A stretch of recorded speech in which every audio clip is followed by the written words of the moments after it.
Hello, my name's Dov Benyaacov-Kurtzman, and I've given myself a 12-week challenge that I'm fully documenting on my journey of trying to do things that are difficult for me to start to do.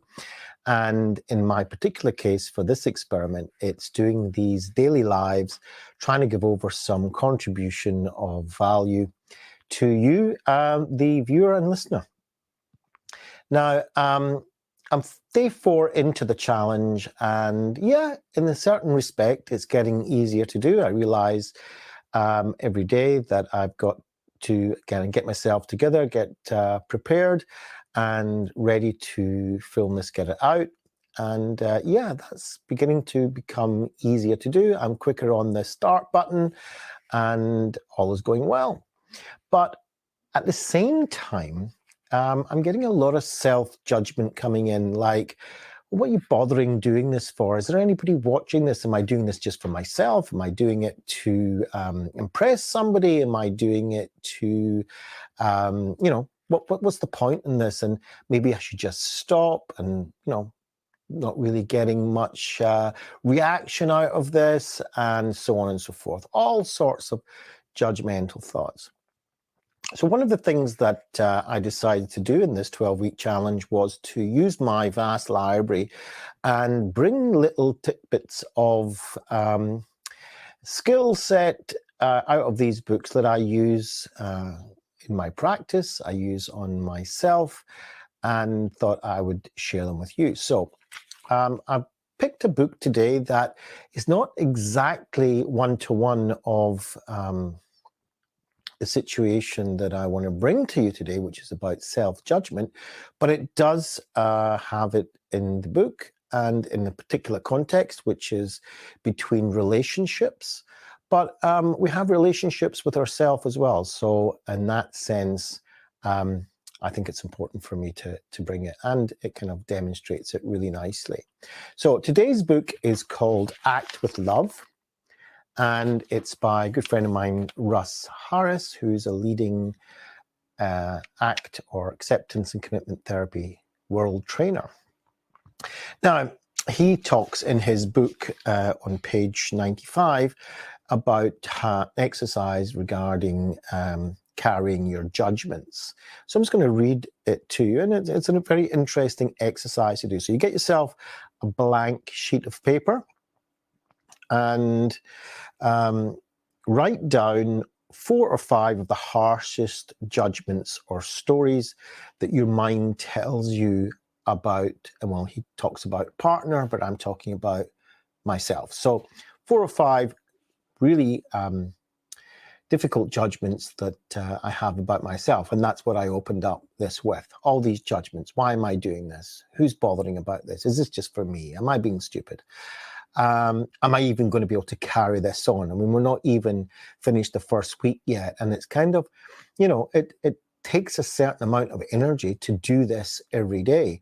And I'm thinking, maybe it's not going to happen after a week. I'm already falling a little bit behind with my daily blogs and my daily podcast on this.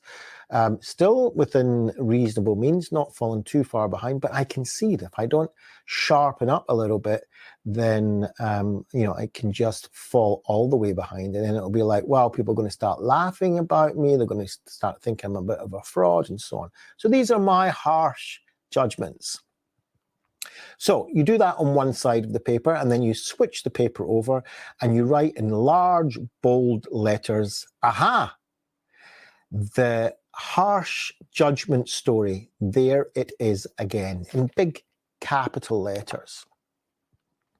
Now you turn it back over again and read through the list of all your judgments and stories. And once you've done that, you flip the sheet over and read the bold capitals on the back and just notice what happens. Now, following on for that, and which is really the lesson that I want to give over today, is it's not enough to read it in a book. It's not enough to just kind of do it once and just see what happens. It's all about practice. So, as you said, you can't learn to drive, play guitar, swim by reading a book. You actually have to do it, get in and practice. And the same goes for all our psychological and emotional skill set. So if we want to get good at it, we have to keep doing it again and again and again. So one of the things we can do is this carrying your judgment exercise that I just taught you. And you can carry a piece of paper around with you in your pocket or in your bag. And when you kind of feel these judgments coming on, you can just pull it out and read your list of judgments, turn it over and read the block capitals. Aha!